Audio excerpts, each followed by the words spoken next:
Storica acquisizione per Media Nord-Est che da oggi ha il 21,71% delle quote di Mediapason, la società editrice delle principali televisioni regionali di Lombardia e Piemonte. Filippo Iannakopoulos, amministratore unico di Media Nord-Est, dobbiamo essere orgogliosi, un consolidamento nazionale per informazioni locali di qualità. Rissa fra stranieri in via Sette Fontane, un ferito all'ospedale, Bar Queen nel Mirino. La notte prima, di fronte ad altre violenze, i residenti hanno lanciato uova dalle finestre di casa. Il nodo dei 30 operai di Varzila non previsti nel passaggio in MSC, che rischiano di restare senza un lavoro oggi al centro del tavolo con i sindacati. Premio giornalistico Almerico Grills al via, con pure una mostra dedicata in Camera di Commercio, ma fra le polemiche dei manifestanti che si oppongono all'iniziativa. Accesso al mare e servizi igienici per disabili a Barcola, Richetti della 5 Stelle attacca sul rischio di impossibilità d'accesso, il comune risponde con l'assessore Lovi. Pallacanestro Trieste a un passo dalla semifinale promozione, domani il match point in casa con Torino, Unione all'esordio playoff sabato a Rocco con la Giana Erminio. Buonasera e bentrovati a una nuova edizione del telegiornale di Tele4. In apertura questa sera una notizia storica che ci riguarda. Il network Media Nord-Est infatti ha acquisito il 21,71% delle quote di Mediapason, la società editrice delle televisioni leader nel nord-ovest del nostro paese. Le televisioni regionali più importanti del nord Italia iniziano un cammino comune ed è un nuovo grande passo per il nostro network Media Nord-Est con un'acquisizione storica del 21,71% delle quote azionarie di Mediapason, la società editrice delle emittenti del nord-ovest. Sempre più grandi, con una mossa strategica nel panorama dell'emittenza locale italiana, Media Nord-Est allarga i suoi confini e consolida il proprio radicamento nei territori sulla spinta di una riconosciuta qualità della propria informazione locale. Oggi, dunque, alle 5 emittenti del nostro gruppo, Antena 3, Rete Veneta, Tele Nord-Est, Tele 4 e TV12, si affianca l'offerta integrata nell'intero Nord Italia. Ci siamo da Torino a Trieste, con la partecipazione ora nelle storiche TV leader a Nord-Ovest, come Tele Lombardia e Antena 3, oltre a Top Calcio, Milan Now e Videogruppo. Un totale di quasi 2.300.000 contatti giornalieri certificati Auditel, un'operazione condotta in piena sintonia tra le due aziende, coscienti del fatto di tracciare una via mai percorsa nel panorama televisivo. Il lavoro quotidiano di Media Nord-Est, con 107 dipendenti, di cui 43 giornalisti, si affianca dunque a quello dello staff di Mediapason, 121 dipendenti, di cui 42 giornalisti, per un unico panorama di informazione dai territori che consolida la propria leadership assoluta anche negli approfondimenti sportivi di rilievo nazionale. Mentre cresce la competizione e l'offerta televisiva, anche con player mondiali, noi aumentiamo ascolti e gradimento, diventando sempre più grandi, sempre al fianco di chi ci sceglie, ogni giorno. Bene, allora sentiamo i dettagli di questa importante acquisizione da parte dell'ingegner Filippo Iannakopoulos, che è l'amministratore unico del gruppo Media Nord-Est. Ingegnere Iannakopoulos, amministratore unico delle reti del gruppo Media Nord-Est, è un'acquisizione che fa molto rumore questa. È un consolidamento del settore dell'emittenza locale a livello nazionale. Abbiamo acquisito il 21,71% delle azioni del gruppo Mediapason, che vuol dire le prime televisioni del nord-ovest, fra cui Tele Lombardia e Antena 3, che hanno un'assoluta leadership in Lombardia e in Piemonte, Top Calcio 24, Milan Now, Videogruppo. Quindi sostanzialmente questa acquisizione, che è stata fatta di concerto comunque con la dirigenza del gruppo Mediapason, segna una nuova, era delle televisioni locali, con un'ambizione di costruire una sinergia che conti a livello nazionale. E come si articola questa sinergia? Tenete presente che sono 10 televisioni da Torino a Trieste che coprono con assoluta leadership le aree Nielsen 1 e Nielsen 2. In un settore, quello delle televisioni locali, che ricordiamolo è cresciuto rispetto agli altri settori, nonostante l'entrata del digitale, quindi nuovi canali digitali, nonostante gli OTT, cioè i famosi Netflix, Amazon. Quindi l'emittenza regionale di qualità quella legata al territorio e all'informazione, secondo noi ha futuro, e questa operazione è volta a consolidare una strategia con una sinergia estremamente importante, creando un campione che possa far sentire la sua voce anche a livello nazionale. Ecco, lei ha precisato locale, ma sembra quasi un progetto nazionale. Sì, ma che parte dai territori. Cioè il contrario, non è come le reti nazionali che partono dal centro per arrivare ai territori. Noi portiamo l'informazione dei territori con delle televisioni dedicate ai territori, ovviamente con una sinergia talmente grande che si fa sentire anche a livello nazionale. Quanto orgoglioso la rende tutto ciò? Ma non è che renda orgoglioso me, rende orgoglioso chiunque lavori per il nostro gruppo, chiunque lavori per Mediapason. Quando si costruiscono cose belle si è sempre contenti di ciò che si fa. Oh, trova un'altra Antena 3, mentre la nostra Antena 3 è la prima televisione locale d'Italia. Sì, beh, lei tenga conto che Antena 3, come la nostra Antena 3, diciamo, ha 40 anni, anche l'Antena 3 Lombardia ha 40 anni, Tele Lombardia sta compiendo 50 anni, cioè stiamo parlando di televisioni assolutamente storiche che hanno segnato un pezzo della storia del nostro paese.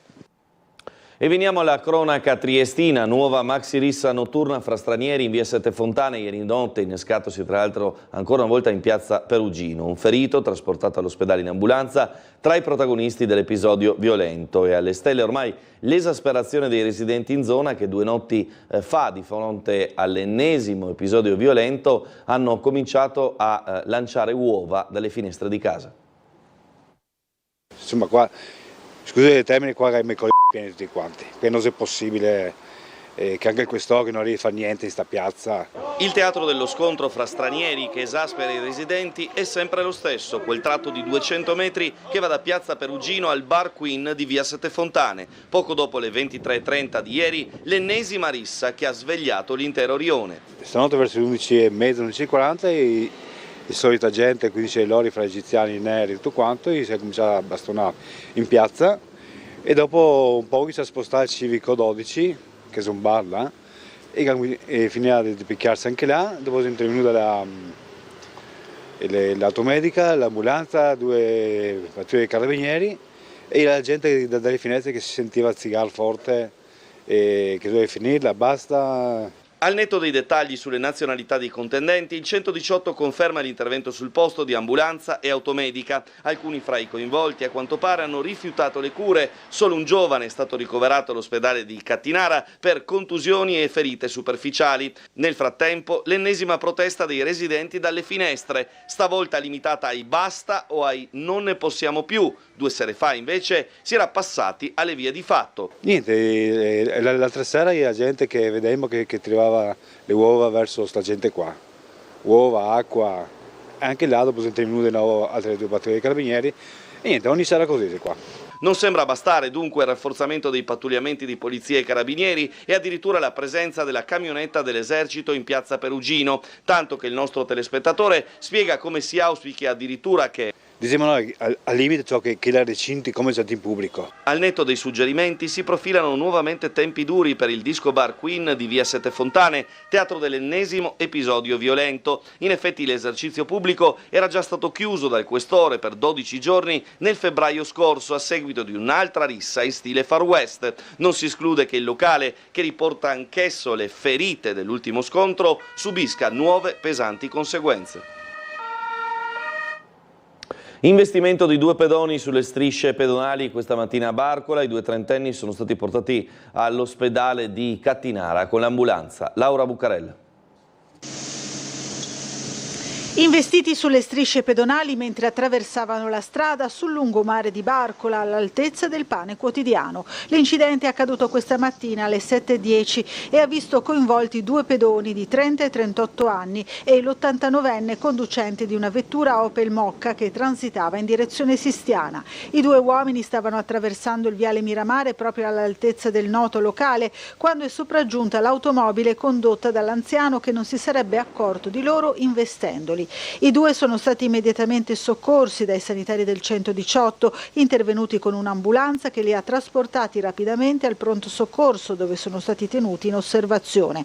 Secondo quanto riferito dai soccorritori, le loro condizioni non sarebbero gravi. Illeso ma sotto shock il conducente dell'auto. Sul posto per i rilievi è intervenuta una pattuglia della polizia locale. Fortunatamente a quell'ora del mattino non c'era molto traffico nella zona di Barcola, pertanto la circolazione non ha risentito molto dell'incidente.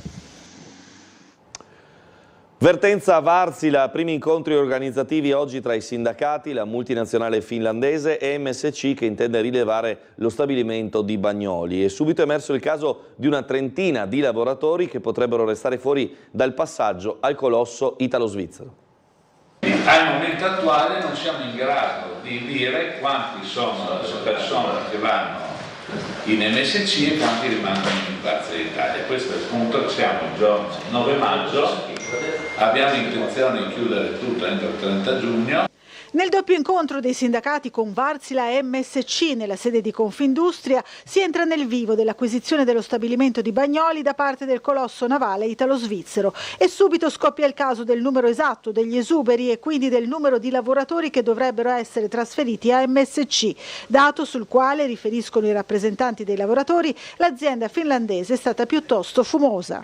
Rispetto ai dati che sono stati enunciati, sembra che ci siano 295 esuberi, ma le persone che attualmente sono in solidarietà sono un numero ben inferiore e sappiamo che l'azienda ha sempre detto che la base di partenza è riferito al numero delle persone in contratto di solidarietà. Per quanto riguarda gli esuberi che Varsila intende trasferire ad MSC, anche lì c'è stato un bel lamo, un po' di numeri che non ci ha sicuramente permesso di dare un giudizio chiaro. Sarà un punto assolutamente da chiarire perché insomma non possiamo permetterci di dare i numeri da questo punto di vista. La ballano 35 persone, l'azienda un po' non è stata in grado di chiarire, su questo vigileremo fino in fondo come abbiamo fatto fino ad oggi. Ma ci sarà ancora molto da discutere su altre questioni centrali dell'operazione, a partire dal piano industriale e dal nodo dei salari e dell'inquadramento dei lavoratori. È un piano industrialmente importante.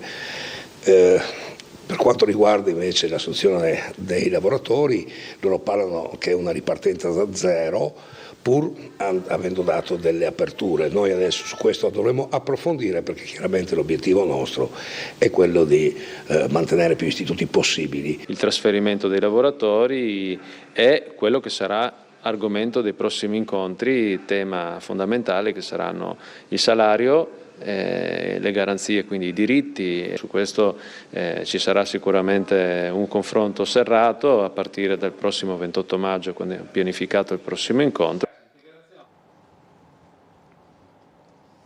Proseguiamo, ho presentato questa mattina il premio giornalistico Almerigo Grills, concorso dedicato agli under 40 per raccontare gli scenari di guerra prendendo spunto dall'attività di reporter di Grills. Dentro la mostra, fuori le polemiche, ma partiamo dall'inaugurazione della mostra. È la prima edizione del premio giornalistico Almerigo Grills, ma l'enfasi che ha generato ancora prima della sua presentazione, avvenuta questa mattina nell'atrio della Camera di Commercio, è sfociata in una diatriba politica. Quello che viceversa i promotori del concorso, in primis il giornalista di guerra Fausto Biloslavo, ha voluto trasmettere è l'appartenenza a un contesto, quello giornalistico, che intende essere inclusivo e coinvolgere soprattutto i giovani. 37 anni dopo la scomparsa sul campo di battaglia di Almerigo Grills in Mozambico il 19 maggio 1987 e ricordiamolo che è il primo giornalista italiano ucciso su un fronte di guerra in tempo di pace dopo il secondo conflitto mondiale. Siamo arrivati finalmente alla prima edizione del premio dedicato a Almerigo Grills, ma che in realtà porta il suo nome, ma è dedicato soprattutto ai giovani, ai ragazzi sotto i 40 anni che vogliono continuare a fare questo mestiere o meglio vogliono raccontare il lato oscuro dell'umanità dal campo, essere sul campo, magari anche con inchieste in Italia, magari anche solo con i disegni come disegnava Almerico Grills. La presentazione di questa mattina è stata molto partecipata, in particolare da parte del centrodestra locale, provinciale e regionale, con sindaco, assessori ed esponenti per lo più di Fratelli d'Italia ad accompagnare la cerimonia. Il tutto mentre all'esterno a pochi passi manifestanti di ANPI, CGIL, partiti e associazioni di sinistra, circa un centinaio, protestavano contro la scelta di un premio intitolato a una persona a loro detta violenta e vicino a gruppi di estrema destra. È un po' triste vedere che per esempio la stampa locale, anche qualche collega giornalista ha firmato questo appello a chiudere la bocca al premio Grills, perché di questo si tratta. Se siamo in un paese libero, in un paese democratico che questi signori sostengono appunto di difendere, dovrebbero difendere il premio Grills e non chiedere invece di cancellarlo. E fuori dalla Camera di Commercio, come avevamo anticipato, appunto la protesta. Sempre Bernardo Gulotta. In piazza contro Almerico Grills, o meglio, in piazza contro il premio giornalistico intitolato ad Almerico Grills. Proprio nel momento in cui veniva presentato il concorso dedicato agli Under 40, in piazza della Borsa, ANPI, CGIL, partiti di sinistra, associazioni e cittadini davano vita a un presidio di protesta per quella che ritengono essere una riabilitazione di figure legate al fascismo. Un centinaio circa oggi in piazza della Borsa, al coro di Bella Ciao e sventolando bandiere di sindacati e partiti. Volevamo testimoniare con la nostra presenza l'inaugurazione che si sta svolgendo in Camera del Commercio, proprio per testimoniare il nostro dissenso e la nostra protesta a questa assuefazione di riabilitazione di figure legate sia al fascismo mussoliniano sia al neofascismo, come Almerico Grills. Ognuno ha diritto a riposare in pace e noi ovviamente siamo per la compassione di tutti quelli che sono caduti, però da questo a intitolargli una via, fargli 2 mostre, fargli adesso un film e addirittura intitolargli uno studio, un premio giornalistico, ci pare effettivamente troppo, sia per i suoi demeriti come membro della Fronte della Gioventù che andava scorazzando nei tempi bui, sia per i suoi non grandi meriti giornalistici. Grills era un personaggio violento, un picchiatore, dicono dalla piazza le varie voci, non un esempio idoneo per rappresentare il ruolo del giornalista. Almerico Grills, per quello che l'ho conosciuto io, non ha fatto il giornalista. Io l'ho conosciuto come picchiatore. Lui partiva da via Paduina col suo manipolo di fascisti e andava a pestare gli studenti antifascisti prevalentemente nelle scuole più di sinistra. Faccio un esempio, il Volta dell'epoca, ma è andato anche al Dante. Ecco, quindi tutti quelli della mia età che si ricordano del picchiatore Almerico Grills non credo sia un buon auspicio per una carriera giornalistica. Allora, diamo idea invece del sondaggio di questa sera a Ring, ore 21:10 con Ferdinando Avarino. Sondaggio Ring, super bonus 110%, è stata un'idea sbagliata, avete i 2 numeri di telefono per il sì e per il no. In studio con Ferdinando Avarino ci saranno Anna Maria Cisin della Lega, Sara Vito del PD, Sabrina Pignedoli del Movimento 5 Stelle, Vito Comencini di Libertà, l'onorevole Isabella De Monte, Stati Uniti d'Europa e Federico Pizzarotti di Azione. Proseguiamo con il nostro telegiornale. Dopo lo slittamento ai primi di giugno del sopralluogo richiesto, la consigliera comunale Richetti del Movimento 5 Stelle lancia alcune segnalazioni sullo stato dei lavori di ripristino di Barcola e dei Topolini. A stretto giro la risposta dell'assessore Lodi. Io ho cercato di avere un sopralluogo già da marzo che ho richiesto, un sopralluogo che andasse a consentirci di vedere lo stato dei lavori. Le ultime giornate di pioggia hanno fatto slittare ai primi di giugno il sopralluogo a Barcola richiesto dalla consigliera dei 5 Stelle Alessandra Richetti, che oggi ci ha accompagnato ai Topolini per mettere in evidenza alcune segnalazioni in merito all'andamento dei lavori di ripristino del lungomare danneggiato dalle mareggiate d'autunno. Richetti parte dalla all'accessibilità al mare da parte delle persone con disabilità, attraverso la rampa che però ad oggi risulta ancora coperta di detriti. Una delle domande che volevamo fare e che una prima rassicurazione era venuta via stampa era stata: ma ci sarà la possibilità per i disabili di arrivare al mare? Attualmente a metà di maggio praticamente questo non appare ancora possibile, nonostante le rassicurazioni che sono state fatte anche dall'assessore Lodi. Richetti segnala ancora il possibile problema della mancanza di servizi igienici, vista la chiusura ancora per l'estate di 4 topolini. Col mio sopralluogo volevo anche sollevare quello che è il problema dei servizi. Chiaramente, siccome un certo numero di strutture rimarrà chiuso, molto probabilmente la gente si riverserà sul restante della costiera. Non si fa attendere la risposta dell'assessore ai lavori pubblici Elisa Lodi. Pur con il rallentamento dei lavori dovuto ai tanti giorni di pioggia dell'ultimo periodo, la rampa per i disabili sarà pronta per l'estate. A rimanere chiusi saranno solo i topolini quarto, quinto, sesto e settimo, 4 su 10, mentre i terrazzamenti saranno tutti aperti, a prescindere dalla chiusura della struttura sottostante che, è stato verificato, in nessun caso risulta pericolante. Quanto ai servizi, è già stata finanziata e predisposta l'installazione di bagni chimici. Bene, allora ci fermiamo un istante per la pubblicità, torniamo tra poco con altre notizie e servizi. Bentrovati con il telegiornale di Tele4. Presidio questa mattina al centro di salute mentale di via Gambini per lo sciopero indetto da CGIL e FIALS per chiedere la riapertura del servizio sulle 24 ore. Non sono queste le immagini, rientriamo in studio e continuiamo con le notizie, sono quelle dopo la pubblicità. Da novembre del 2021 il centro di salute mentale chiude la notte con conseguenze che si ripercuotono su pazienti e i loro familiari. Nonostante le rassicurazioni da parte di Asugi, hanno spiegato i rappresentanti sindacali, preoccupa la mancanza di personale senza il quale il servizio non può essere garantito. Ecco l'immagine della manifestazione di questa mattina. Al presidio era presente un folto gruppo di lavoratori con cartelli e striscioni per chiedere anche un congruo numero di assunzioni, in particolare nel comparto infermieristico, come vedete partecipazione comunque partecipata. Proseguiamo domenica alle 7 la diretta su Tele4 della Dunata degli Alpini a Vicenza. Seguiamo i preparativi della sezione Guido Corsi di Trieste. Sono diventato alpino, che è il miglior titolo della mia vita. Renato Timeus. Mauro, il significato di questa frase che accompagna lo spirito davvero di tutti voi, giusto? Certamente, innanzitutto un doveroso omaggio a Renato Timeus, che è stato uno dei nostri più importanti presidenti della sezione e ha dato lustro effettivamente non solo col suo nome ma anche con la sua persona a tutto quello che è stato fatto dalla sezione di Trieste successivamente. Pronto per questa adunata? Che emozioni si provano?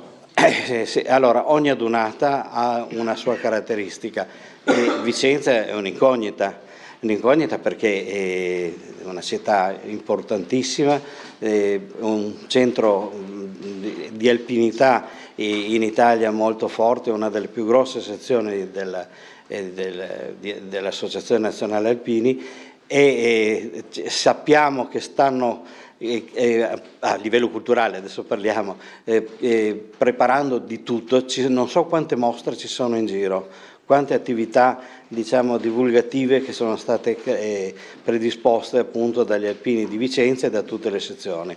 Ecco, questo ci aspettiamo un fine settimana molto molto intenso e purtroppo, come capiterà ogni volta, non riusciremo mai a vedere tutto e a incontrare tutti gli amici che desideriamo incontrare.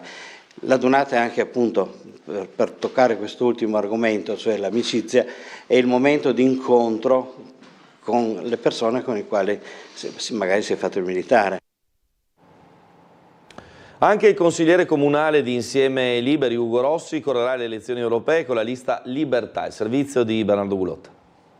La sua candidatura invece alle europee con la lista Libertà ci presenta un po' le priorità di questa lista. Una politica libera proprio da questi conflitti di interesse, da queste lobby di potere che praticamente hanno sostituito la politica con dei burattini, con dei burattini finanziati che eseguono gli ordini e che poi attuano dei piani, delle agende, come l'agenda 2030, questa agenda green che ci impone delle direttive che i cittadini non vogliono.